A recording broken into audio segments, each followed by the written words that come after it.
In the vast tapestry of time, the threads of human history are woven with tales of triumph, tragedy, and transformation. We look to these stories, these chronicles of our past, as a map to understand our present. We trust history to tell us the truth. But what if some of the most famous events, the very cornerstones of our collective memory, never really happened the way we think? What if the narratives passed down through generations are more akin to elaborate myths, carefully constructed and embellished over centuries? The human animal is, after all, a storyteller, and sometimes the story becomes more powerful than the reality it seeks to represent. Here, in the landscape of our shared knowledge, certain legends have taken root so deeply that we accept them without question. These are the epic battles, the heroic discoveries, and the larger-than-life figures that populate our textbooks and our imaginations. But beneath the surface of these accepted truths, a different story often lies dormant, waiting to be unearthed by careful examination and a willingness to challenge long-held beliefs. The line between historical fact and compelling fiction can be surprisingly thin, a delicate membrane easily punctured by propaganda, misunderstanding, or the simple human desire for a more dramatic tale. Today on Flinto File, we embark on an expedition into the annals of the past, to explore these fragile territories where fact and fiction collide. We will peel back the layers of myth and misconception to uncover 10 historical events that might be completely fake. We will journey from the walls of ancient Troy to the shores of the New World, from the palaces of Rome to the forests of Sherwood. Prepare to question everything you've been taught, as we seek the elusive truth hidden within the stories we thought we knew. The tale is one of the most enduring in all of Western literature. A decade of brutal warfare, a city besieged, and a stroke of genius that turned the tide. The Achaeans, feigning retreat, leave behind a colossal wooden horse as a supposed offering to the gods. The Trojans, triumphant, pull this magnificent structure within their impenetrable walls, only to unleash a hidden cadre of elite warriors in the dead of night. This single act of cunning deception, we are told, led to the utter destruction of the great city of Troy. It is a story of strategy and subterfuge that has captivated imaginations for millennia, a testament to the idea that brains can triumph over brawn. This narrative, immortalized in Virgil's Aeneid and alluded to in Homer's Odyssey, forms the very bedrock of classical mythology. We can almost hear the creak of the wooden wheels, the joyous shouts of the Trojans, and the chilling silence before the slaughter. The horse itself has become a universal symbol for any trick that involves secretly infiltrating an opponent's stronghold. It is so deeply embedded in our culture that to question its reality feels almost like sacrilege. Yet when we move from the realm of epic poetry to the starker world of archaeology and historical analysis, this magnificent creature begins to dissolve into mist. Modern historians and archaeologists, sifting through the layers of earth at the site of ancient Troy in what is now Turkey, find a conspicuous absence of evidence. There are no giant horse remains, no specific textual accounts from the time that corroborate this particular method of the city's downfall. While the Trojan War itself, or at least a series of conflicts in that region around the 12th century BCE, is believed to have a basis in reality, the wooden horse is increasingly seen as a poetic invention, a powerful metaphor, rather than a literal war machine. The prevailing theory among many scholars today is that the horse was a mistranslation or a symbolic representation of something far more mundane, yet equally destructive.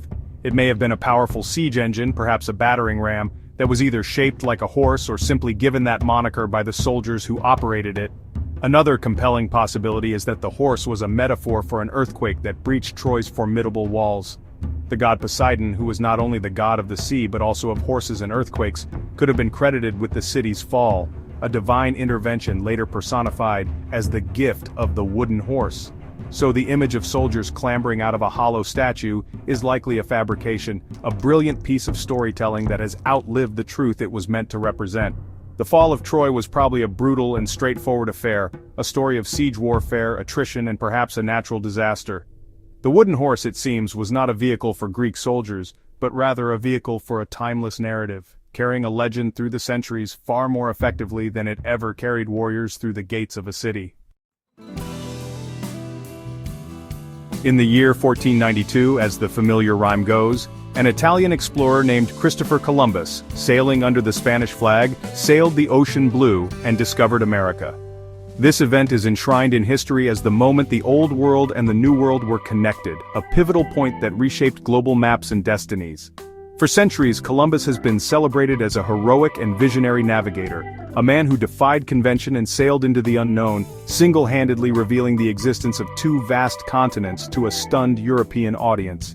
His voyages are often depicted as the dawn of a new age of exploration and enlightenment.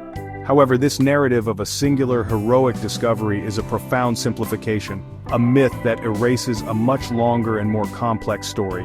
To claim that Columbus discovered America is to ignore the millions of people who were already living there. Thriving civilizations with rich cultures, sophisticated societies, and ancient histories of their own populated the Americas from the Arctic to Patagonia.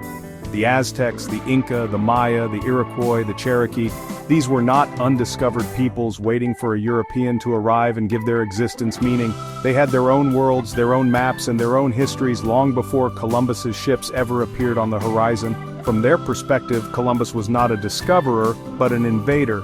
His arrival marked the beginning of a catastrophic period of conquest, disease, and subjugation that would decimate indigenous populations and irrevocably alter their way of life. The term discovery itself is a deeply Eurocentric one, implying that a place does not truly exist until it is found by Europeans. It negates the presence and the humanity of the people who had called those lands home for millennia, reducing their existence to a footnote in another culture's story of expansion. Furthermore, even if we were to define discovery as the first arrival of non-indigenous people, Columbus would still not hold the title. The historical and archaeological records are now unequivocal. Norse explorers, the Vikings, had established a settlement at L'Anse aux Meadows in what is now Newfoundland, Canada, around the year 1000 CE. That is nearly 500 years before Columbus set sail. Led by figures like Leif Erikson, these Vikings crossed the treacherous North Atlantic, lived and traded on the continent, leaving behind the clear, tangible evidence of their presence in the remains of their buildings and artifacts. Thus, the story of Columbus discovering America is a myth on multiple fronts. He was not the first human to see the continent, nor was he even the first European. What his voyages did accomplish was the initiation of a permanent and often brutal period of contact and colonization between Europe and the Americas. This had monumental consequences, to be sure, but it was not a discovery. It was an encounter, and for the original inhabitants of the land, it was the beginning of an invasion that would change their world forever. The image is one of history's most vivid and damning. In the year 64 AD, a great fire sweeps through the heart of the Roman Empire, consuming much of the city of Rome in a relentless inferno. And as his people suffer and his capital turns to ash, the decadent and cruel Emperor Nero is said to have stood atop his palace, aloof and unconcerned. In the most famous version of the story, he casually plucks a fiddle, or perhaps a lyre, composing a song about the fall of Troy, while his own city meets a similar fate. This act has become the ultimate symbol of a callous and out-of-touch leader, fiddling while Rome burned. This powerful tale of artistic narcissism in the face of catastrophe has been cemented in our minds by later Roman historians like Tacitus, Suetonius, and Cassius Dio. They painted a portrait of Nero as a monster, a tyrant who may have even started the fire himself in order to clear land for his lavish new palace, the Domus Aurea, or Golden House. According to their accounts, when the Roman populace grew angry and began to suspect him, Nero deflected the blame onto a new and vulnerable religious sect, the Christians. He then subjected them to horrific and elaborate forms of public execution, cementing his reputation for cruelty. However, a closer look at the historical timeline and a more critical reading of the sources reveal that this dramatic scene is almost certainly a fabrication. For one, the fiddle had not yet been invented in the 1st century AD. While Nero was known to play the lyre, a small harp-like instrument, the detail of the fiddle is a later embellishment designed to make the story more anachronistically vivid. More importantly, the most reliable accounts, including that of Tacitus, who was a child in Rome at the time, place Nero not in the city, but at his villa in Antium, some 35 miles away, when the fire first broke out. Upon hearing the news, this version of the story suggests Nero did not stand by idly. Instead, he rushed back to Rome and immediately took charge of the relief efforts. He opened his private gardens and public buildings like the Pantheon to shelter the homeless and displaced. He arranged for food supplies to be brought in from surrounding towns and sold at a reduced price to prevent starvation. Far from being an indifferent spectator, this Nero was an active and engaged leader, organizing firefighting brigades and coordinating a massive humanitarian aid response to a city in crisis. So why does the myth of the fiddling tyrant persist? It is likely the result of a highly effective smear campaign. Nero was deeply unpopular with the senatorial class, the very men who would go on to write the histories of his reign. They resented his populist appeal and his artistic pretensions, which they saw as undignified for an emperor. After his death by suicide, his political enemies seized the opportunity to posthumously destroy his reputation, transforming him into the ultimate villain. The story of Nero fiddling while Rome burned was simply too powerful a piece of propaganda to resist, a cautionary tale that has echoed through the ages, eclipsing the more complex and perhaps more accurate story of the emperor's response. He is the quintessential folk hero. Clad in Lincoln green, an expert archer with a bow of yew, he robs from the rich to give to the poor. From his hidden encampment in the vastness of Sherwood Forest, Robin Hood, along with his band of merry men, Little John, Friar Tuck and Will Scarlet, wages a guerrilla war against the greedy Sheriff of Nottingham and the unjust Prince John. He is a champion of the common man, a symbol of rebellion against tyranny, and a figure of romance and adventure. The story of Robin Hood is a cornerstone of English folklore, a tale that has been retold in countless books, ballads, and films. The legend is so detailed, so filled with memorable characters and specific locations, that it feels as though it must be rooted in the life of a real historical person. For centuries, historians and enthusiasts have scoured medieval records, searching for a real-life Robin Hood. They have looked for an outlawed nobleman, a disenfranchised yeoman, or a common thief who might have inspired the tales. Candidates have been proposed, from a Robert Hod mentioned in 13th century court records to various other fugitives and rebels who bore similar names. The search has been exhaustive, a quest to find the man behind the myth. Yet, despite these determined efforts, no conclusive evidence has ever been found. There is no solid, verifiable proof that a historical figure named Robin Hood, who performed the deeds attributed to him in the legends, ever actually existed. The earliest surviving ballads and stories about him date from the 14th and 15th centuries, long after the events were supposed to have taken place. These early tales also differ significantly from the modern version of the story. In them, Robin is often a more violent and self-serving yeoman, not the noble aristocrat fighting for social justice that he would later become. Most modern scholars now believe that Robin Hood is not a historical individual, but a composite figure, an archetype born from centuries of myth, social discontent, and storytelling. He is less a person and more an idea. His origins may lie in pagan folklore, perhaps as a personification of a woodland spirit or a green man figure. His legend likely grew and evolved over time, absorbing the details of various real-life outlaws and rebels, and adapting to the social and political concerns of each new generation that told his story. He became a convenient vessel for popular frustrations with corrupt officials and economic inequality. The Robin Hood we know today, the dispossessed Earl of Huntingdon fighting for the return of King Richard the Lionheart, is largely a creation of later writers, particularly Anthony Munday in the 16th century and Sir Walter Scott in his 19th century novel Ivanhoe. They are the ones who polished the rough edges of the folk hero, giving him a noble background and a clear political motive. The truth is, there was likely no single Robin Hood. Instead, he is a ghost of the forest, a powerful legend woven from the collective hopes and grievances of the English people, a symbol of justice who is perhaps more powerful as a myth than he ever could have been as a man.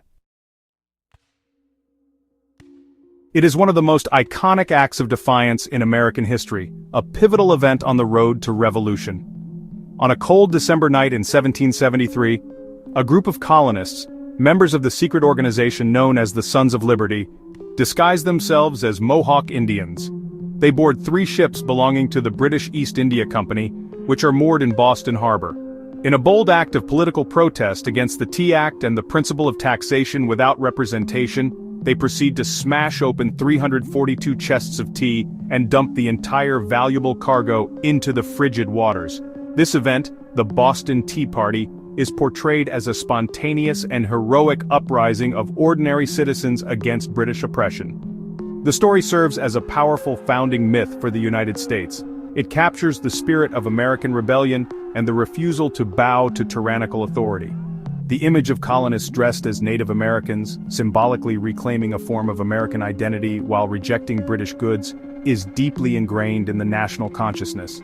The British government's furious reaction, the passage of the punitive, intolerable acts, is seen as the final straw that united the colonies and set them on an inexorable path toward the declaration of independence and war.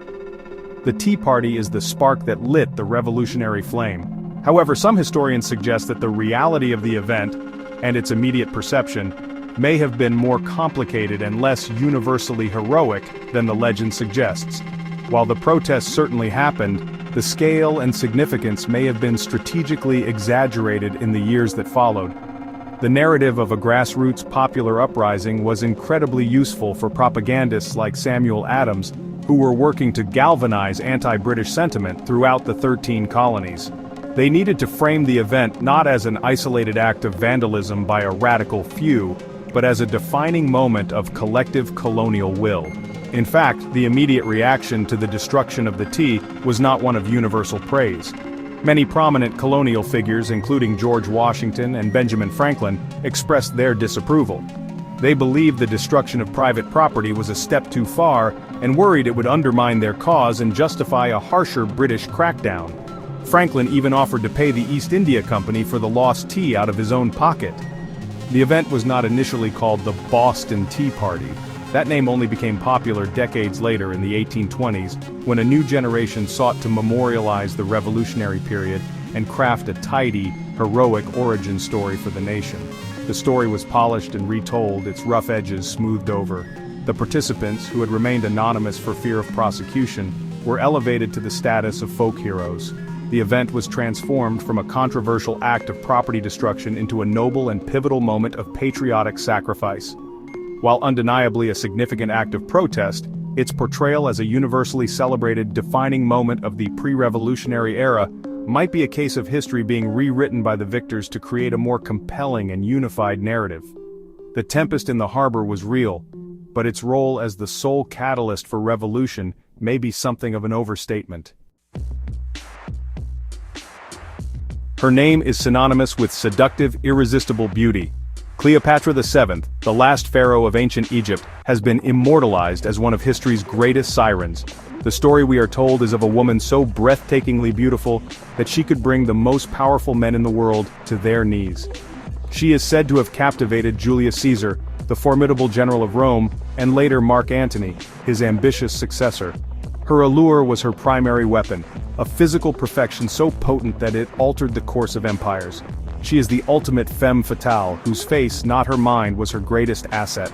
This legend of Cleopatra's beauty has been endlessly reinforced through art, literature, and cinema. From Shakespeare's plays to Elizabeth Taylor's iconic Hollywood portrayal, she is consistently depicted as an exotic and flawless beauty. The stories of her grand romantic gestures, such as having herself delivered to Caesar rolled up in a carpet, or sailing down the Cydnus River on a magnificent barge dressed as the goddess Venus, all serve to enhance this image. Her tragic suicide, choosing the bite of an asp over the humiliation of being paraded in a Roman triumph, is seen as the final act of a woman whose life was defined by passion and allure. However, when we turn to the historical evidence from her own time, a very different portrait of Cleopatra begins to emerge. The coins minted during her reign, which would have carried an official and likely realistic likeness, do not depict a woman of conventional Hollywood-style beauty. Instead, they show a woman with a prominent nose, a somewhat pointed chin, and strong, almost masculine features. Ancient writers who were her contemporaries, such as Plutarch, also focus not on her physical appearance, but on other, more formidable qualities. Plutarch, for instance, wrote that her beauty, as we are told, was in itself not altogether incomparable, nor such as to strike those who saw her. What he and other writers did emphasize was her irresistible charm, her wit, and the captivating quality of her voice and conversation. They wrote of her formidable intellect. She was a polymath who spoke numerous languages, reportedly the first Ptolemaic ruler to bother learning the Egyptian language, and was well versed in mathematics, philosophy, and astronomy. She was a shrewd and ruthless political operator, a capable naval commander, and a brilliant diplomat. It seems likely then that the legend of Cleopatra's overwhelming beauty is a later exaggeration, perhaps a Roman invention to diminish her true accomplishments. By focusing on her sexuality, Roman historians could frame Mark Antony not as a man defeated by a clever political rival, but as a great Roman who was simply bewitched and emasculated by a foreign temptress. It was a way to explain his downfall without crediting the strategic genius of an Egyptian queen. Cleopatra's true power lay not in her face but in her brilliant mind and charismatic personality. Her enduring fame was earned through her intelligence and political acumen, not a legendary beauty that may never have existed. The image is instantly recognizable. A short, stout man in a bicorn hat, one hand tucked inside his waistcoat, scowling with an aggressive intensity that seems to overcompensate for his lack of height. Napoleon Bonaparte, the brilliant general and emperor of France, is perhaps the most famous short man in history. His name has even given rise to a psychological term, the Napoleon complex, used to describe a domineering or aggressive attitude in shorter people, supposedly to make up for their physical stature. We're told his boundless ambition, his desire to conquer all of Europe, was driven by a deep-seated insecurity about his height. This characterization of Napoleon as a diminutive tyrant has been a staple of popular culture for over 2 centuries. In political cartoons, films, and books, he is consistently portrayed as being comically short, often needing a stool to mount his horse or peer over a map. This physical trait is presented as the key to understanding his entire personality and his relentless drive for power. The myth is so pervasive that his actual height is often a trivia question, with most people assuming he was well below average. The idea of the tiny general with an enormous ego is a simple, memorable, and enduring caricature. However, this entire narrative is a masterclass in propaganda, a historical falsehood crafted with deliberate intent by his most bitter enemies, the British. During the Napoleonic Wars, British cartoonists like James Gillray waged a relentless propaganda campaign against Napoleon, and depicting him as a tiny, petulant figure they nicknamed Little Boney was one of their most effective weapons. It was a way to mock and diminish a formidable adversary, cutting him down to size in the public imagination and making him seem less threatening. The caricature was so successful that it has outlived the man himself. The truth is that Napoleon Bonaparte was not particularly short for his era. At the time of his death, his official height was recorded as 5 feet 2 inches in French units, or. The crucial detail is that the pre-revolutionary French inch was longer than the British imperial inch. When converted to modern or British imperial measurements, Napoleon's height was approximately 5 feet 7 inches, or about 1.70 meters.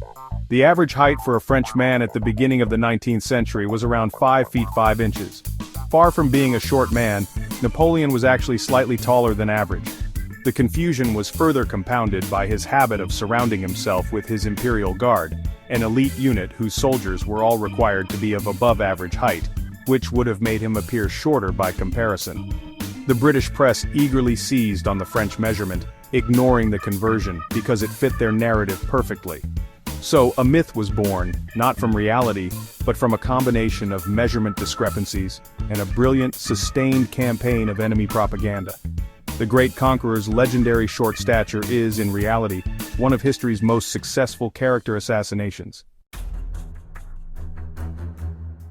For nearly half a century, she was the most powerful figure in China.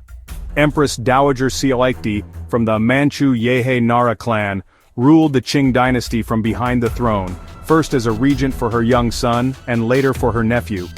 In the Western press and later historical accounts, she was often portrayed as the Dragon Lady, a cruel, corrupt, and arch-conservative ruler who clung to power at all costs. Her story is one of intrigue, power plays, and resistance to modernization.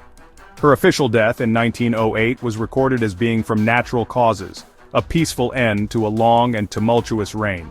The official record states that Cixi died of a stroke, one day after the mysterious death of the Guangxu emperor, her nephew, whom she had held under house arrest for years.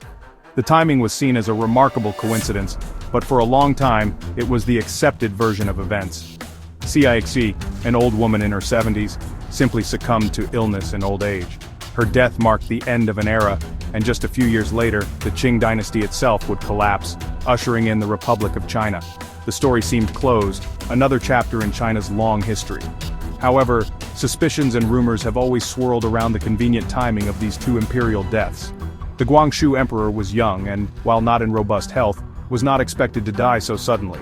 He was known to be a reformer, sympathetic to modernizing China along the lines of Japan's Meiji Restoration. Saiti, on the other hand, was the leader of the conservative faction at court. Many believed that as she felt her own life ending, she could not bear the thought of her reformist nephew outliving her and undoing her life's work. The rumor was that she had him poisoned to ensure her legacy would be protected. For a century this remained in the realm of speculation, a palace conspiracy theory with no hard evidence. But in 2008, a team of Chinese forensic scientists and historians conducted a multi-year study on the remains of the Guangxu emperor. Using modern forensic techniques, they tested strands of his hair, his vertebrae, and his clothing. The results were stunning. They found levels of arsenic that were more than 2,000 times higher than that found in a normal person. The conclusion was inescapable. The Guangxu emperor had died of acute arsenic poisoning. This scientific confirmation that the emperor was murdered has thrown the official account of Qiqi's death into serious doubt. If she or her faction was willing to poison the emperor to prevent him from taking power, it raises a new and sinister possibility. Could her own death just 24 hours later have been a suicide to escape the consequences? Or, perhaps more intriguingly, was she herself poisoned by a rival faction at court, perhaps one loyal to the murdered emperor, or one led by a figure like Yuan Shikai, who sought to clear the path for his own rise to power? The official record of a natural death now seems like a potential hoax, a cover-up for a final deadly palace intrigue. The Empress's last breath may have been far more violent than history has led us to believe. Picture a Viking. The image that springs to mind is almost certainly that of a fierce, bearded warrior sailing a long ship through stormy seas, brandishing an axe or a sword. And on his head, there is a helmet, a sturdy metal cap adorned with a pair of magnificent, intimidating horns. This horned helmet is the single most iconic piece of Viking attire, an indispensable part of their image as savage raiders from the north. It appears in movies, comic books, sports team logos, and costume parties. The horned helmet, the Viking. This powerful and enduring image is so widespread that it is accepted as historical fact by millions. We assume that these warriors, known for their ferocity and seafaring prowess, would have worn such helmets to strike terror into the hearts of their enemies. The horns seem to fit their reputation perfectly, adding a demonic, bestial quality to their appearance. They are a visual shorthand for the wild, untamed nature of the Norsemen who plundered the coasts of Europe from the 8th to the 11th centuries. It is an image that seems to make perfect intuitive sense. But here, we encounter one of history's greatest and most persistent wardrobe malfunctions. There is absolutely no historical or archaeological evidence to suggest that Vikings ever wore horned helmets in battle. Archaeologists have excavated countless Viking graves and battle sites across Scandinavia and Europe. They have found helmets, but they are simple, practical affairs. Typically a dome-shaped bowl made of iron or leather, sometimes with a spectacle-like guard over the eyes and nose. These were functional pieces of armor designed for protection. Not a single one has ever been found with horns. Think about it from a practical standpoint. Wearing a large horned helmet in the chaos of close-quarters combat would be a terrible idea. The horns would offer a convenient handle for an enemy to grab and wrench your head, or they could easily get tangled in rigging on a ship or in tree branches. They would be more of a liability than an asset. The few horned helmets that have been discovered in Scandinavia predate the Viking Age by centuries, and are believed to have been used for purely ceremonial or religious purposes by Bronze Age chieftains, not for warfare. So, where did this pervasive myth come from? We can trace it back not to the Viking Age but to the 19th century. In the 1870s, the costume designer for a production of Richard Wagner's epic opera cycle decided to outfit the chorus of Norse warriors with horned helmets. The opera was a massive international success, and the dramatic, visually striking costumes captured the public imagination. Artists and illustrators began to copy the design, and soon, the horned helmet became inextricably linked with Vikings in popular culture. The image was born not of history, but of operatic fantasy. Our journey through the corridors of history has shown us that the past is not a static, unchangeable landscape. It is a living thing, shaped and reshaped by the tellers of its tales. From the hollow horse of Troy, likely a metaphor for a siege engine, to the discovery of a continent already home to millions, we see how a compelling narrative can overshadow a more complex truth. We have seen how the need for a villain can transform an emperor's relief efforts into a song of indifference, and how the desire for a hero can conjure a champion of the poor from the mists of folklore. We have unmasked the propaganda that cut a general down to size and questioned the face that launched 1,000 ships, finding a brilliant mind rather than a mythical beauty. We've seen how a political smear campaign can create a legend of a short-tempered tyrant, and how modern science can unravel a century-old palace murder mystery that was disguised as a natural death. And we have stripped the horns from the helmet of the Viking, revealing them to be a theatrical invention, not historical fact. Each of these stories serves as a powerful reminder of our fallibility. The tales we tell about our past are often more a reflection of our own values, fears, and aspirations than a perfect record of what actually occurred. Propaganda, nationalism, the desire for a simple moral or just a good story, all of these forces work to bend and polish the raw material of history until it fits a more pleasing shape. The line between accepted fact and outright fiction can become blurred over time, leaving us with a collection of powerful but potentially false memories. It is a humbling realization that much of what we think we know is built on a foundation of myth. History is not just a collection of dates and events, it is an ongoing investigation. It requires us to be detectives, to question the sources, to understand the motivations of the storytellers, and to be willing to change our minds in the face of new evidence. The past is full of whispers and echoes, and our task is to listen carefully, to distinguish the true sounds from the embellished ones. By doing so, we don't diminish the past. We gain a richer, more nuanced, and ultimately more truthful understanding of how we came to be who we are today.